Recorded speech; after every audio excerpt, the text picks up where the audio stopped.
All right, so recording started.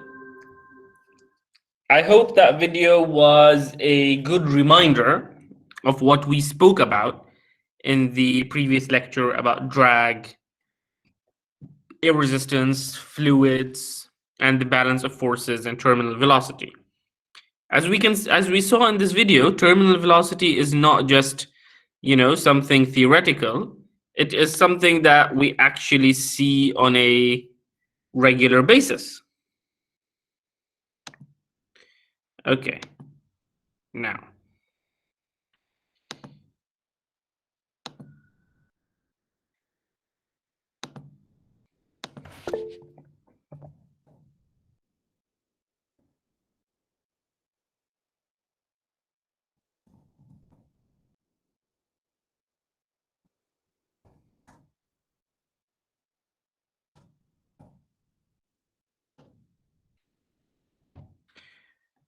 Okay. The video ended, Hamoud. Some people had issues seeing it. I will post it on Moodle so you can see it there if you didn't see it here. Okay.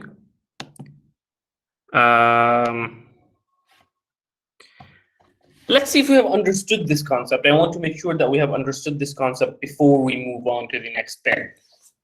Let's say a feather and a four-wheel drive are dropped vertically downward from a height of 20 meters. Apparently, I have lots and lots of money, and now I have resorted out of boredom to throw cars. They are both subject to air drag as they fall, and the four-wheel reaches the ground much faster than the feather. Which one of the following statements is true? Four-wheel has a larger terminal velocity because it has less air resistance.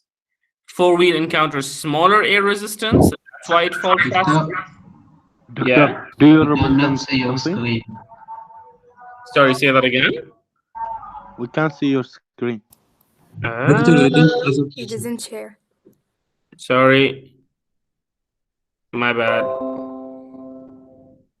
Okay, now can you see it? Yes.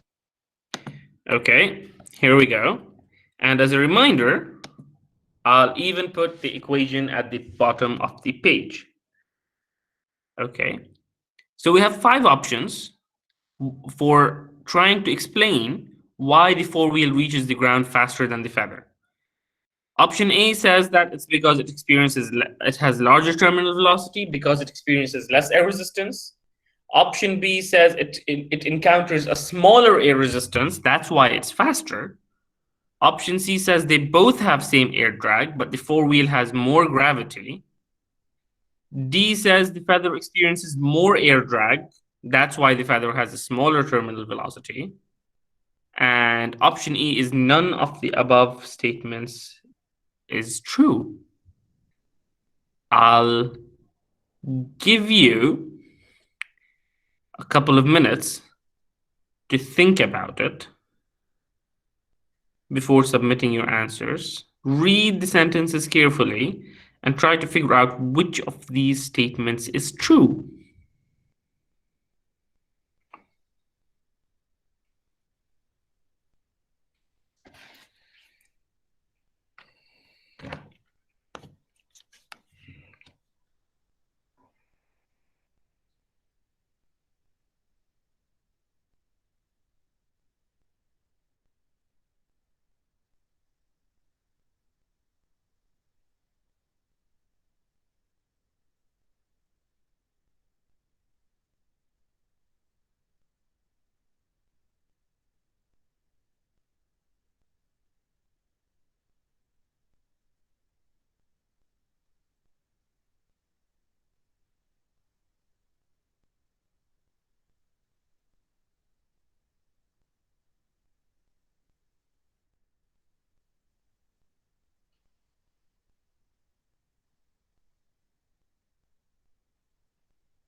No, it's not in Moodle. It's in Google Poll.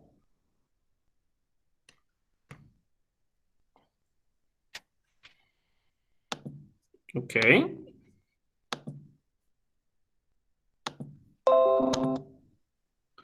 Let's see. We've received a few answers so far. We'll wait one more minute, and then we can discuss it.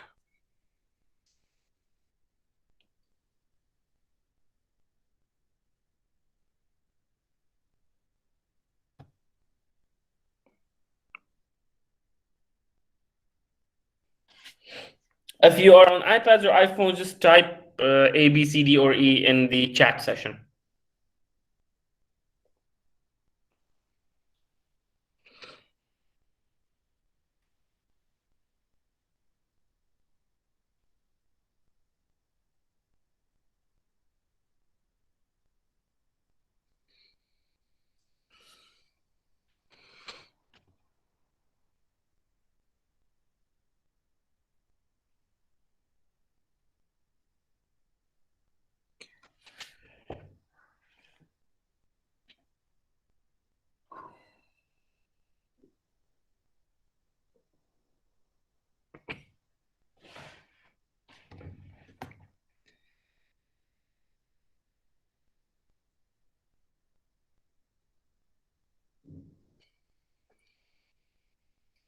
Okay, let's take a look. So 52 people answered the poll, and a few more in the chat screen. In the poll, most people chose option C, and 3, 4, 5 people chose every other option. In the chat, it's 50-50 between C and E. So it seems to me that the winning choice seems to be C. Now, let us analyze the answers one by one. Okay. Let's analyze them one by one. A. The four-wheel has a larger terminal velocity because it experiences less air resistance than the feather.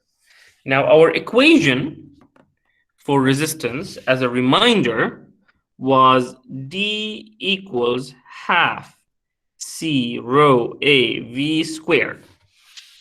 Now, I don't know about you, but A and V for the wheel, for the four-wheel, seems to be way more for the four-wheel than the feather. So I don't think the car is experiencing less air resistance than the feather. Sorry.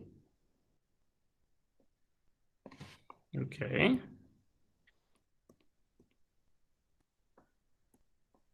Oops. There we go. Okay. B. The four-wheel encounters a smaller force of air resistance, therefore it is faster. So A and B are actually the same thing. They're just saying it in two different ways. Since A is wrong, B is also wrong. D. The feather experiences more drag than the four-wheel. So it's the same as A and B. If the feather experiences more drag, it means the four-wheel drive experiences less drag. Nope. Let's look at option C, which most people seem to like. Each object experiences the same amount of drag, but the four-wheel experiences the greatest force of gravity. So I will بقسمهم إلى صوبين. نبدأ بالصوب الثاني. The four-wheel experiences the greatest force of gravity between the two, between four-wheel and feather. Do you agree with that? Yes. Okay, so we can say the second part is right. Now let's look at the first part. Each object experiences the same amount of air drag. Now, given that this is our equation for drag, is that correct or is that wrong? That they have the same amount of air drag for the ball, for the feather, and for the four-wheel drive?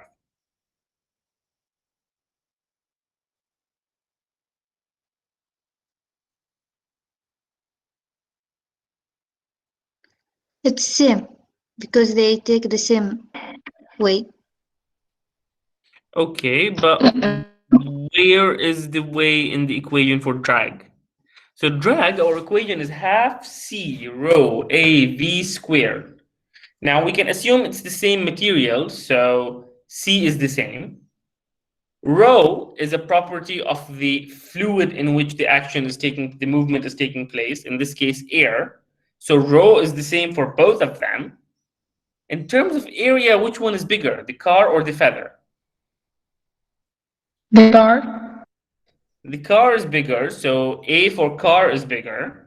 And in terms of velocity, which one is faster, the car or the feather? The car. So if A and V are bigger for the car, then what is the relationship between the air resistance on the car and on the feather?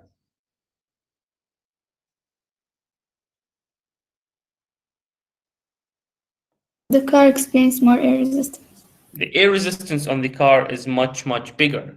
So first part of C, that they have the same amount of air drag, is wrong because the car is actually experiencing the exact same, experiencing way more drag than the feather. So the correct answer is actually E. None of the above statements are true. If we want something that is true, we can say each object experiences a different amount of drag, but the four-wheel experiences the greatest difference between force of gravity and drag. That's why it has the maximum velocity or the maximum speed. Yeah?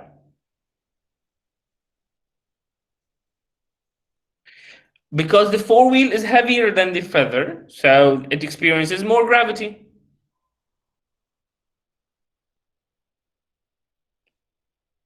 But as it is one term, the whole sentence is part C. The correct answer then is wrong.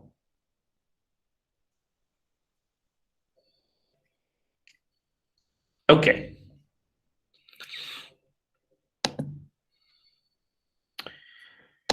Now that we have done that, let's move on to 6.3.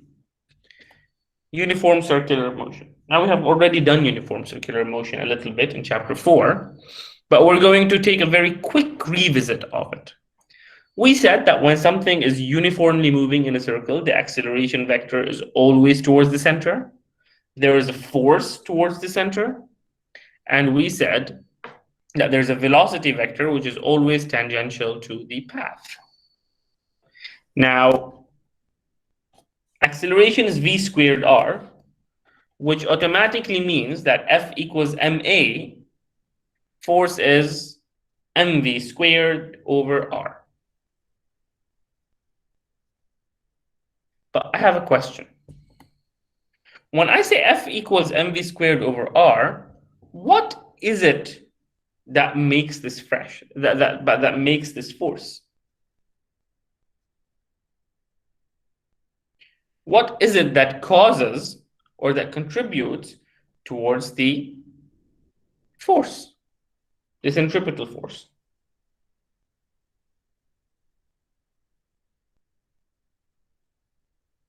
No one?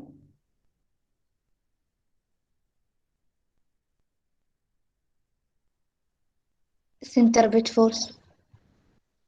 Okay, it's the centripetal force, but what is the centripetal force coming from? What is causing it? The change of the direction. So, for example, when I say I have tension in the rope, the reason there's tension in the rope is because there is a rope. The pull on the rope is literally the tension, right? When I say there is gravitational pull, the reason is because Earth is massive and it is pulling everything down because of gravity. Normal force, so on, so forth. But for the centripetal force, why and what?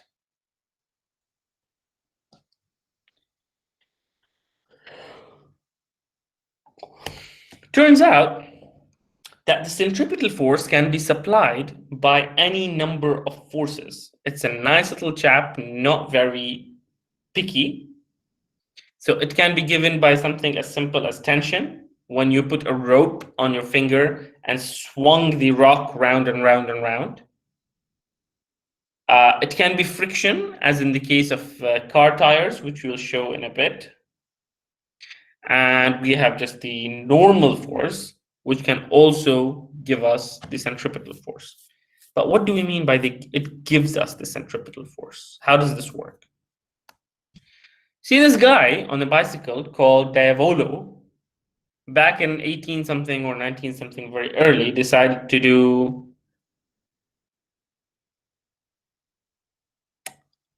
let's do this another way. This guy, for the first time in the late 1800s, early 1900s, decided I'm going to do something unique. I am going to stay on my bike while I am upside down, and I'm not going to fall. So he would come down the ramp, around the loop, and out the other side again without falling down. Now that sounded really, really rubbish, because our experience tells us when we are upside down, things fall. Turns out he had the circle of radius 2.7 meters. What were the forces that were taking place over there? Well,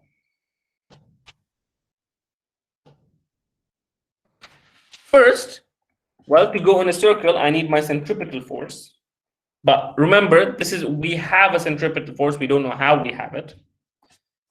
There needs to be gravitational force, and there needs to be a normal force, which in this case is upside down. Now, since this guy is sticking barely to the edge of the rim, it means that the normal force is barely zero. Okay, so if we put in all our forces in equation, we have Fn and Fg going downwards, and we have Fc also going downwards. And of course, the sum of all of these needs to be equal to zero. Now, at minimum speed, where the bicycle is barely touching the track, the normal force is zero because it's barely actually there. So we rearrange, take the m's away, rearrange a bit, mg, blah, blah, and we end up with velocity equals 5.1 meters per second, which is about 20 kilometers per hour, which is not very easy to get to on a bicycle, which is why I'm believing, he decided to ramp down from a very, very high ramp to build up velocity.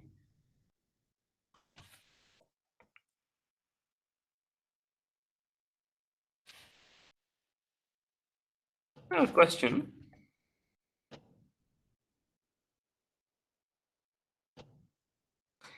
هل لاحظتوا شيء؟ قبل 20 سنة شكل السيارات كان مختلف، كل شركة تسوي لك سيارة بشكل ونوع.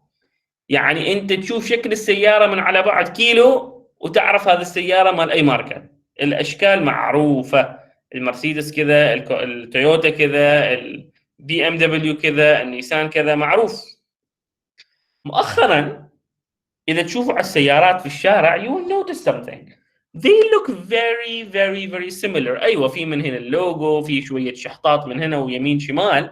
But overall, they pretty much follow this diagram here. Why? Because the perfect aerodynamic shape. It's very, very good aerodynamically. There are two reasons for it. Downforce. Air resistance. Now, what happens is, this is the shape of it reduces air resistance. And if you look at these lines, you will see something. عشان الهواء يمشي من تحت السيارة, it just needs to go in a straight line, right? Very easy. لكن عشان الهواء يمر من فوق السيارة, it needs to go in a curved path. So there is more air above the car at any given point compared to below the car. Do you agree with what I am saying, or am I just saying absolute crazy stuff? No, you're right. Yeah, because there's more path on top of the car for the air to go through, that means there's more air on top of the car than in the bottom of the car. صح?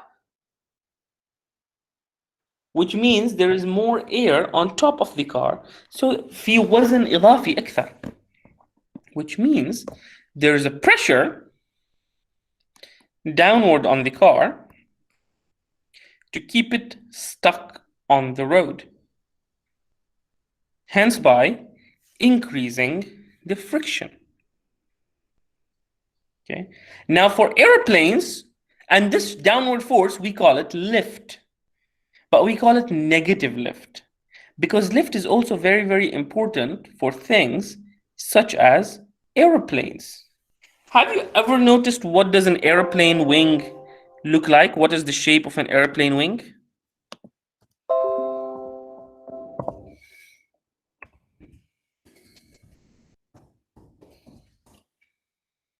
Anyone noticed? Okay. Where is it?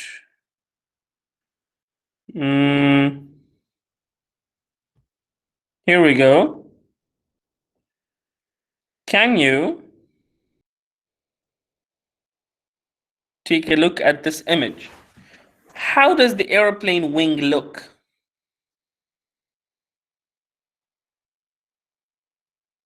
Compared to a car? It's flat. On the top, the airplane wing looks flat, but what about the bottom side? It's curved. It's curved from the bottom and flat from the top. عكس السيارة. The reason is with airplanes, we want more air at the bottom than air at the top so that we could have positive lift instead of negative lift. So the car, the car, we want to push it down. The airplane, we want to push it up. Is that okay so far? هل الفكرة واضحة؟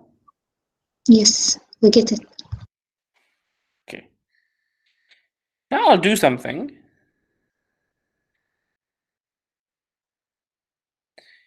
Before going to chapter 7, I want to do something.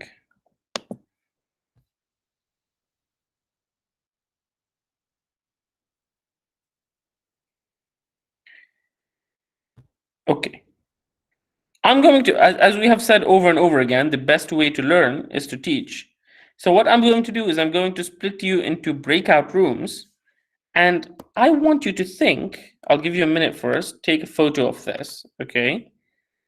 I want you to think what is happening in this photo وكيف ممكن نستفيد من هذا الشيء في الحياة العملية on a day-to-day basis. Okay, we have a car going around a roundabout. There are certain forces appearing. What is it that is actually going on? And what is the role of each of these forces?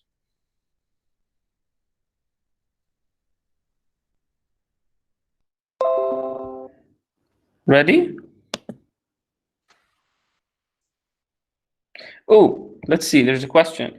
What about a bird's wing? A bird's wing is just like an airplane's wing. Actually, that's a lie. An airplane's wing is just like a bird's wing. Okay, we actually stole the design for airplane wings from birds. The whole, keep it flat at the top and curved at the bottom to generate lift. ما أعرف كيف. This is, this is just us copying from birds. We're not actually doing anything anything new. We are copying nature. Okay, harami. Okay, I'm gonna put the timer for about 3 minutes. Okay,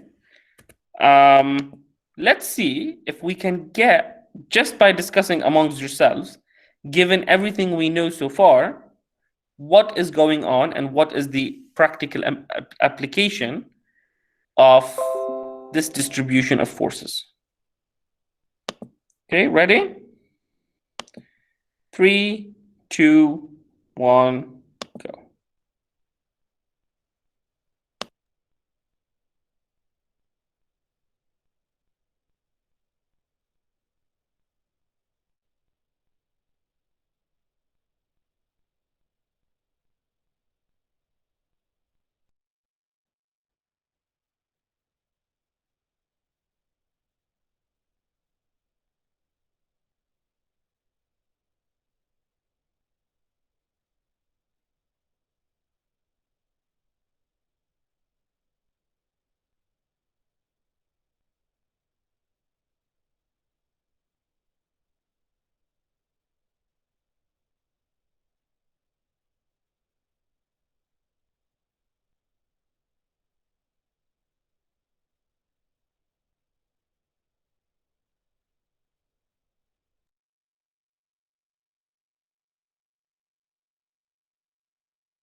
Okay.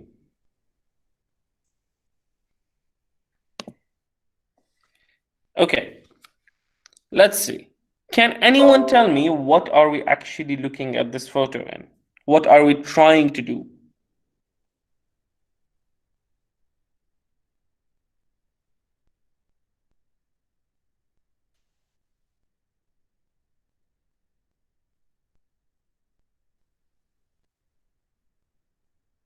No?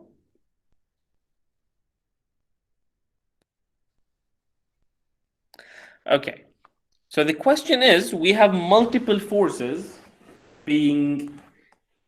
taking place at the same time. What is each of these forces doing? So we know gravity is going down and lift is going down. And we know that the normal force up must be equal to gravity and lift. But then the question is, where is the centripetal force coming from? The centripetal force, we're going in a circle, so we need the centripetal force. The only reason it's coming is because of friction between the tires and the road. Now I have a question. We said that the lift, negative lift, is good because it increases friction, which in turn gives us better centripetal acceleration. Where is this useful in real life?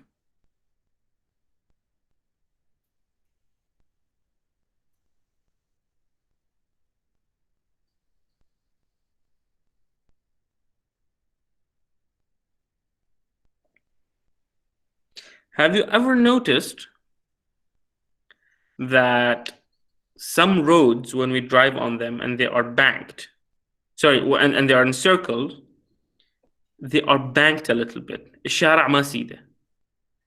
نكون صاعدين جبل أو عقبة مثلا عمرات أو شيء كذاك أو ميناء الفحل. We notice that the road is not actually pretty straight. It's at an angle. The reason for that is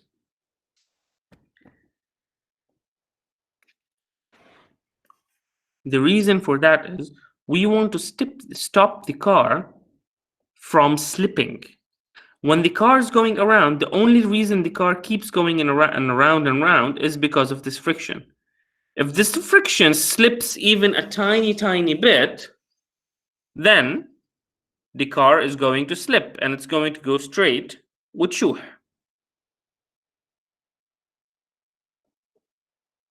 وضحت الفكرة؟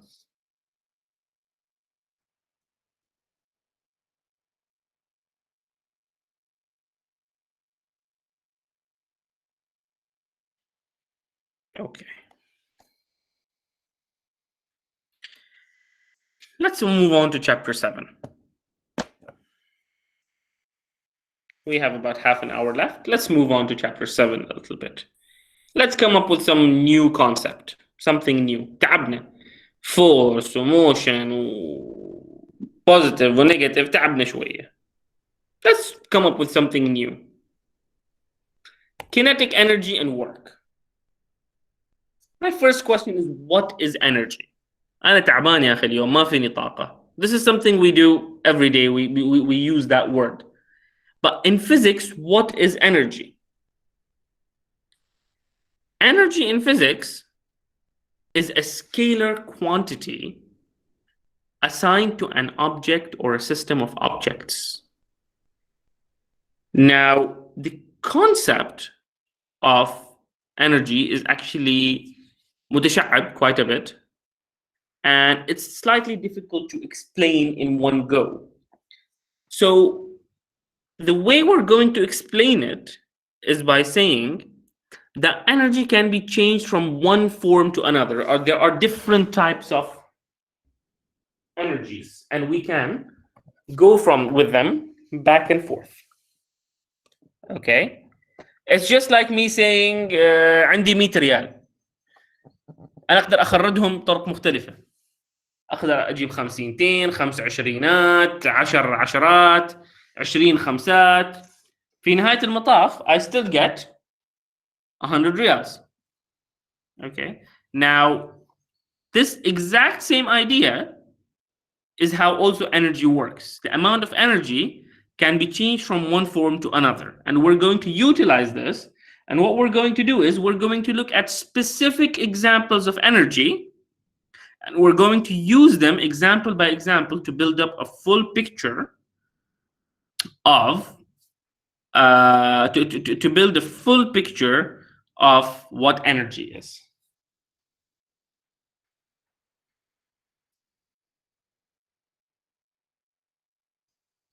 Okay. Let's start with kinetic energy. What is kinetic energy?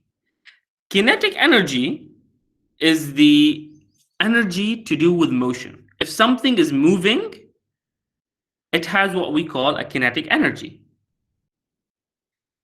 Now, for an object with a velocity well below the speed of light, the translational kinetic energy, and I'm underlining translational because there are other types of kinetic energy, which we will discuss later on in the course, is defined as K equals half mv squared. Okay. There's another definition, P squared over 2m, but that we will do later when we do momentum. We'll take a look at it. What's the unit of energy? It's a joule. 1 joule is 1 kilogram meter squared per second square. So anything that is moving, we can attribute a single number to it using half mv squared and provide it with what we call an energy content. And then we can play around with this energy content to do stuff. Let's take a look.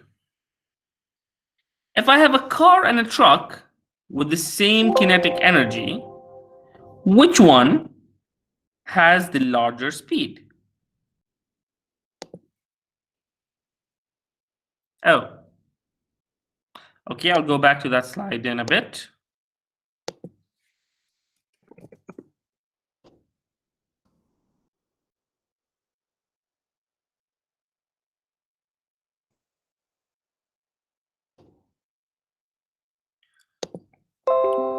Let's try this. If I have a car and a truck with the exact same kinetic energy, which one has a larger speed? The car, because it has a smaller mass. The truck, because it has a large mass, makes kinetic energy very large. They both have the same speed because their kinetic energies are the same, or I have no idea. This cannot be, we cannot figure it out using just this information.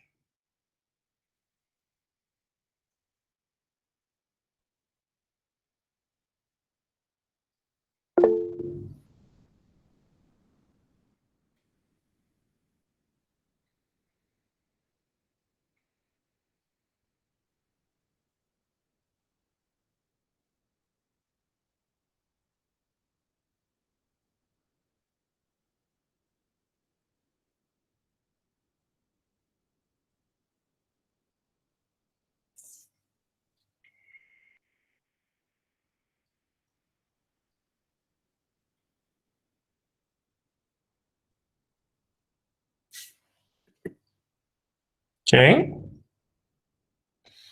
Let's see how it's going. Most people have chosen so far option A. We have a few B's and D's.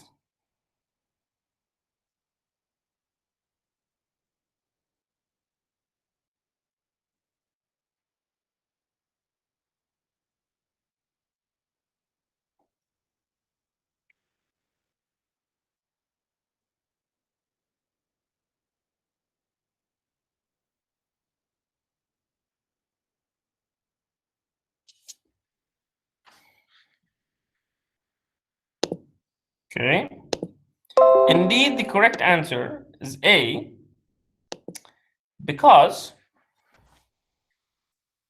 kinetic energy is half mv squared. Halves are constant. If they have the exact same kinetic energy, the mass of one is much smaller and the mass of another one is much bigger. The only way for them to have the same energy is by varying the velocity. If I have 100 reals and I give it in 1 notes, then I'm going to have 100 notes. But if I have 50 notes, 50 real notes, then I'm going to only have 2 of them. So the only way to have more velocity or to have more notes is to have a smaller denomination or a smaller mass. What time is it? Let's do something.